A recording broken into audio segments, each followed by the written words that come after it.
Hello, Abraham. Very excited to be here. I was introduced to you by my parents probably about 10 years ago. I have several questions. The first one that's forefront in my mind is the vibration that food has with our bodies. Has the vibration that you expect it to have for the most part. There are extremes, don't drink bleach. But for the most part, what you expect from food is what you get.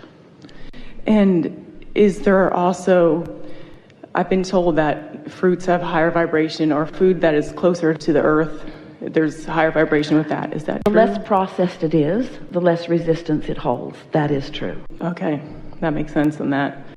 But there's another factor that we want to give to you, and that is the more in alignment you are, the more you are able to receive the benefit from wherever you are. It's exactly the same thing that we were just talking about, that when you get tuned in, tapped in, turned on, so that you have all of these resources that are flowing through you.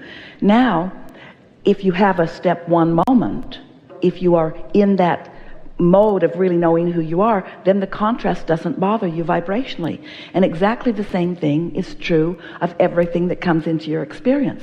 In alignment, things that you might see as troubling aren't troubling. That makes perfect sense to you, doesn't it? And on the heels of what we just said, it fits just right, doesn't it? Of course, you want to line up with whatever it is that you are doing. Let's say that you're in a situation where you believe that this kind of food is really good for you and that this particular food is very bad for you. But let's say, for whatever reason, the food that you believe is bad is the only option that you have. And let's say it's for a little while. It's the only option you have, and you've previously thought it to be not beneficial food. You've got to find some way of appreciating that food. And in your appreciating it, it will no longer not be unbeneficial. But you all are in a situation where you can pretty much bring to yourself whatever you believe to be the best. And that certainly is what we would encourage. When you get tuned in to this high frequency, to this pure positive energy, you'll be inspired through your path of least resistance. But that's what we were talking about. What if the food that you really, really want is not available to you right here and now? Well, you'll be inspired to the food through the path of least resistance that will benefit you most. So it really is a matter of following your bliss, you see. And there is a whole lot of value in a whole lot of food that you have written off. And there is more damage that is done among the population of this planet today by worrying about everything that you eat than if you knew nothing about food and were eating following your bliss. There are so many people eating in a feeling of controversy, or eating in a feeling of guilt, or eating in a feeling of wrongdoing, that they are actually using the food that they are eating as a reason to not be in the vortex, and then whatever they eat is sort of struggling through their body, as their body does not have its normal resourceful resources in order to process it, you see.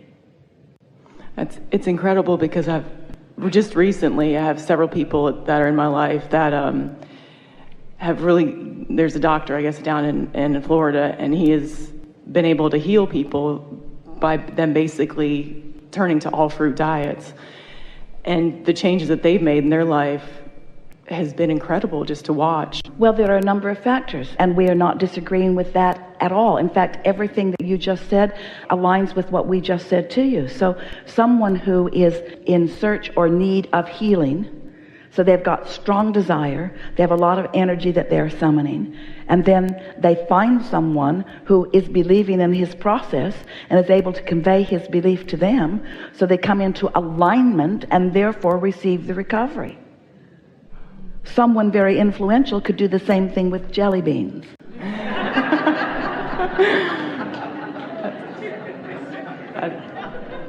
That's incredible. I think I've wrapped my head around the food now, and I have another personal question. I'm a real estate agent. I have loved real estate since I was a child. Would bribe my sister to play Monopoly with me with these pieces, and got away from it for a little while. And in 2008, I decided I should do something safe and go back and become a nurse. And I did that, and I still currently work in the neonatal intensive care unit. And I'm at a place now where my real estate business is incredible, and I'm so thankful for the people that I've attracted in the last 6 months specifically. And now I feel that it's time for me to step away from nursing, where I've met some incredible people. I've seen some miracles happen. I mean, but it's too much emotionally for me to do both. How do I do that? Is it too much emotionally for you to do both? Is nursing something that's ringing your bells? No, I don't think so. Yeah. I don't think so. I think I love the people that are in my life with that, as far as fantastic nurses, and holding a baby that's 2 to 3 pounds is an amazing feeling. And then seeing them go home with their parents, that people just never thought it would happen, has been incredible. And it allowed me to go back into real estate with a whole different perspective, which probably sounds crazy, but well, it may be that wonderful amazing experience has served its purpose. So how do I ease out of that into what really is me? By making a decision to do it. Because nothing is more uncomfortable than splitting your energy about something. And once you decide, everything will line up around that decision. And we can feel that you're at the point that that decision can be made easily. And by that we mean the momentum is enough that you will not have a financial struggle in the process. You see what happens, and you have expressed it. I love this about this, and I love this about this. And really we want to say to you that you really don't have to choose between things. In other words, you are broad enough and expansive enough. And if there was true love in both aspects, we would say continue to do both. It's the momentum. When you follow your bliss, where do you want to go? When you follow your commitment or your service, where do you want to go? And this is the thing that this room full of teachers and uplifters and healers is sort of grappling with all the time, because you put it in your mind often that your purpose in life is to be the path of least resistance for others. And you certainly have been that for a while. But you have to ask yourself, what truly is following your bliss? Because there are so many people who don't follow their bliss. Instead, they follow commitment and service, and then they separate themselves from who they truly are. And then in a moment of less resistance, an impulse comes to you, the idea comes, and you follow that, and you begin returning to your bliss. That's been incredible, because really in the last 6 months, it just, once I committed to meditating, I feel like my world changed, really. We want to say to all of you that in your alignment, you will be of the greatest service.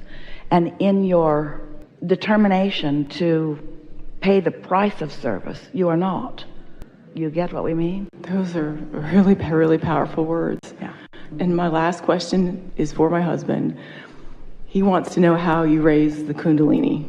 For the benefit of everyone, describe it briefly. Okay, I had him describe it to me too, so I could explain it to you. And it's basically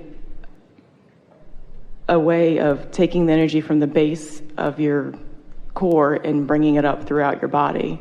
And a lot of people relate it to being able to open the third eye with that.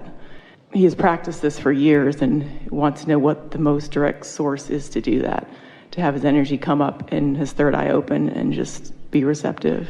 We're going to give it a little bit different definition. Okay. And is he familiar at all with what we teach? He's here now, yes. Even better. So we've been talking, it's about the only thing that we talk about your physical, in this human body, relationship with the source within you. But in doing so, sometimes it makes it sound like source is outside of you, when that is never the case. Source is always presenting to you, flowing to you, and reaching you on an atomic level, on a cellular level, because it's all energy. But as you acknowledge that the source within you is this very high flying, resistant, free vibration, and you strive to align with that, what happens is it opens all your passageways. By that we mean, we used to call it opening your valve or opening your passageway. It's the way Esther felt it in the beginning too, as she began to allow more and more, as she relaxed more and more, the energy of Abraham to flow through her.